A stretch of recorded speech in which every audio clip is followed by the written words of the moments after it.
let's go ahead and bring you this. Just bear with us. We got to do some manipulation behind the scene before we can bring you what we're bringing you, but we'll bring it to you. Okay, fine. That's good. So let's bring this, listening to the LDEA boss, what the deputy LDEA boss, what he has to say. Go listen to him. You ask questions, people answer you. But you are not going to take the microphone, you come, you do nothing. So also apply to the agency. If you come there to volunteer, you don't volunteer, you don't know anything there, what do you volunteer? So if you see the influx of drugs, it comes from those kind of misleadership or misrule. You understand that? So you talk about LDA officers consuming drugs. All right? Well, let me let you know, we don't consider it, I mean, we don't have consideration for people there like that. Whatsoever that we put out there must be example. So the issue of accusing people on this drug thing, there's a reason for that. Because even in the society, from us, Listening to what he said, the reason people accuse people. I want you to listen keenly to this. This is very important. Let me carry back small. Very important for you to listen. reason for that. Because even in the society, from all sectors, there's a reason for that. The issue of accusing whatsoever that we put out there must be example.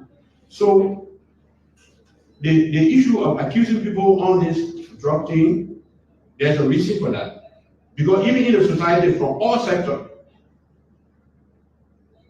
I would say openly here, from the executive, the first president of the government, and to the judiciary, you go in the sector, you will find somebody involved with drugs. Yeah. Now let me carry this back small. Maybe my brother Eric will help with this. But let me carry this back small so you can listen to what he's saying. It's a 2-minute video. I'm not going to play all. I just want to play this part. Let's carry it back. Society from all sectors, whatsoever that we put out there must be example. So the issue of accusing people on this drug thing, there's a reason for that. Because even in the society from all sectors, Thank you. Bye-bye. I would say openly here, Hmm.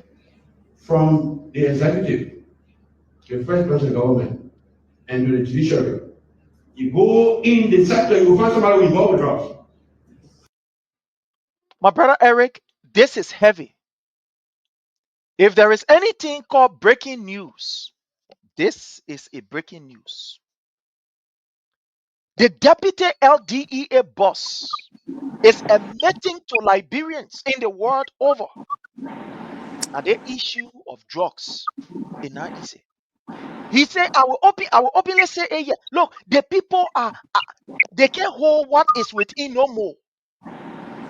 In fact, the first place, because he said from the executive, there are people there who are engaged in this issue of drugs. Drugs they are engaged with. The judiciary. My brother Eric, let's hear from you. Uh, Prince, it it's not surprising that the LDEA deputy boss will openly confess. We have been saying the exact same thing for the past 15 plus months, and we were branded as opposition. We hit the government. And now the government is hearing it from one of their own. He's he's an expert in the field of fighting drugs. Um, the protests few weeks ago or few days ago, some of the protesters raised the issue about the president children involvement as it relates to trafficking illicit drugs in the country. And it was brushed by the regime. They said those protesters were misguided. They were opposition, and there were all kinds of burning for them. But today, we have the Liberia Drugs Enforcement Agency deputy head confirming the allegations of what the average Liberian man, has to say about the government complacency when it comes to fighting drugs. What Plaka is interested in is just photo ops. He goes and meet the protester, they take photo, they write a statement, executive mansion, and he thinks that that's how to fight drugs. The LDE is underfunded. His office is overfunded. Um, the DEA has said, I mean, and the admittance from the deputy head of the DEA, that alone undermines the potency of that agency, because if there are elements within the executive, the judiciary, and the legislative branches of government who are uh, drugs baron, that means it ties the hands of DEA from fighting drugs, because these are powerful people. They are he bosses some of the drugs barons. So it's a kind of sad and tragic story for our country, because young people are falling prey to it. People are dying. I was just the other day uh, a sort of Facebook post from one media outlet reported, like, I think 3 or 4 young Liberians died from the intake, and the next minute I saw another one. Another Liberian he was all in the gutter, like he has gone mad. So it's a sad thing. The video you even played earlier on before the DEA deputy head spoke, you saw how miserable Liberians are, and those are the end user of the drugs. They are the victim of the drugs. They do not have the capacity to import drugs in our country. So the DEA boss was right. This is a state sponsor crime, and there's a reason for that. Part of the reasons for that will be the want to keep the young population sick. They want to keep them suppressed, poor, unhealthy, so that they do not think for themselves. They do not engage the government on constructive issues. And when election time comes, they can just go there and give them more drugs, and they will go vote them into public offices. And I do not know what conscious Liberians are waiting for to move with drastic and intentional uh, approach as it relates to taking on this government, because the DEA has failed. We don't expect the DEA to fight any drugs in our country, because if you can hear from the DEA head talking about executive involved into the trafficking of drugs and the distribution and all the stuff, that tells you that the government has collapsed on the fight against drugs. It is worrisome. Our children are back home, and they will be growing up, and they are growing up in said society. It's a horrifying thing. It's a horrifying thing for any parent. It's a horrifying thing for any human being, to go through what they are going through. But this is the sad story. I'm not sure it's gonna get better. It might get worse.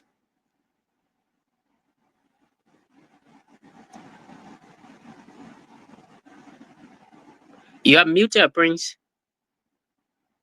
When you say it might get worse, you make me afraid, but that is the reality.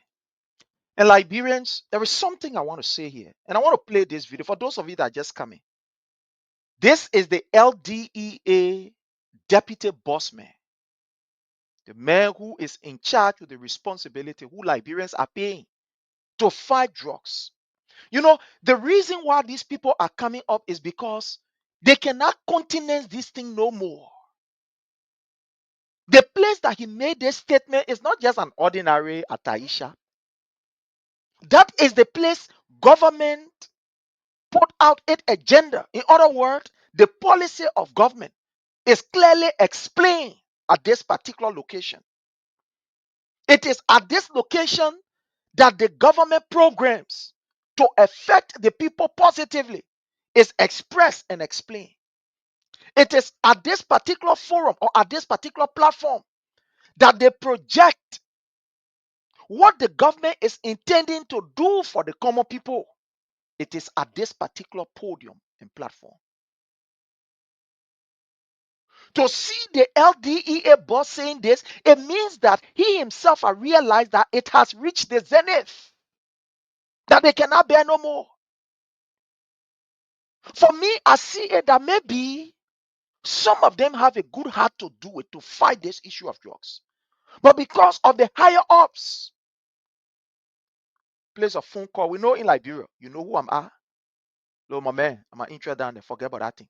That he can know. He said, look, when you listening to his voice, he said, I will say it openly. So he saw the danger. He know that there are repercussions for you to say such a thing because the whole world was listening. The entire world was listening to this particular press conference. So for him to reach to the place where he broke down and say, I can't hide it. Look, I don't care about this job. I don't care about the prestige that it brings. I don't care about the opportunity that it brings. I will say it right here. Then it means, like you rightly said, it's scary, it's terrible, and I don't know. Let's listen to him again, my people. Listen to him again. The issue of accusing people on this drug thing, there's a reason for that. Because even in the society, from all sectors, I would say openly here, You hear? When you reach the place to say, I will say openly, he looked around. He saw the environment. He know that that particular environment, is the place that government, agenda, policy, and what is explained. But he said, I cannot hold it because I know I got grandchildren who are suffering from this thing. And those who are just using it are just the end users. But there are people in higher places who are bringing it. So I will not holler no more. Let the war hear it. Let Liberian who in America hear it. Let Liberian who in Australia hear it. Let the whole world hear it. What happened? He said, I can't take it no more. I cannot hold it no more. Ego, this is dangerous and serious. reason for that. Because even in the society, from all sectors, I would say openly here, from the executive, the first president government, and to the judiciary, you go in the sector, you will find somebody involved with drugs. You hear? You hear, my people? This is not us saying it. This is not just Eric saying it. When he said it yesterday, he wrote about it. People say, oh, yeah, you're leading people there, man. It's the digital empire you're leading. All the people who are associated with government who you're leading, they were working government before. They still want government job. But this is somebody who is currently working in the government. He said, I will say it. I can't hold this back. This is something that I cannot continue no more. Children are dying out there. And who are those responsible? Not the end users. Those who buy the drugs for $5, $200 and taking it. The people who are bringing it. And, Eric, and, and Prince, let me yes, sir. say this. Uh, when the statement was issued by the deputy LDA boss, the United Party Youth Congress issued a statement threatening him. Yeah, Wow. in fact they gave him, I think, few days ultimatum that if and when he doesn't name those officials in government who are moving the drugs around, they will revert to unspecified actions against him. And a little bad drop to that is that uh, about a few months ago, Hmm. there was a guy who was the head for the Bureau of State Enterprises. He went at the same maker, that same podium, that same space, and said that state enterprise SOEs, they many of them were engaged in the massive corruption and fingering the laws, to shield them from prosecution. Less than a week after he made that statement, he was suspended, or technically, we say he was dismissed by President Boakai. Yeah, he was dismissed by President Boakai for saying that state-owned enterprises are involved into stealing and they're not paying their taxes to national government.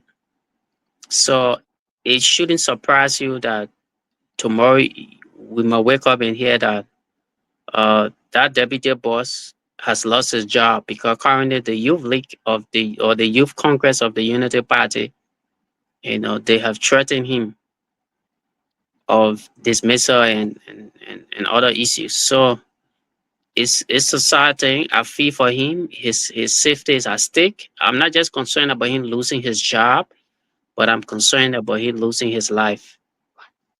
I'm Wow. concerned about him losing his life. Already there are reports of arbitrary killings, torture, cruelty, evidenced by the U.S. State Department report of 2024 outlining that occurred under this Unity Party-led government. That was done by what the U.S. Embassy call government agents. So we have to be careful not to highlight this brother too much before we further put him into harm's ways. But we have to keep him in prayers as well. Though it's a national issue, we must be able to discuss it, but at the same time, uh, let us tread with it with cautions because already he's been threatening. The LDEA under Joe Braga has got a very horrible history. You remember there was a gun battle between A.B. Kroma and the Faticas, one of the Faticas brother who was then the deputy, and even Baoku, the three of them were eventually dismissed. And today they're still lingering in court and all kinds of things happening. So it's a paramilitary arm because at the DEA, some of the officers have weapons, and if the DEA boss will accuse member of the executive and the judiciary and that of the legislative branches of government of engaging in the drugs issue, when they because these are higher up people who have serious resources at the disposal and they can press some button, so there could be some gun battle. We hope it doesn't occur, but if and when they decide to move on him, he might be able to resist, or he could resist some illegal arrest or illegal kidnap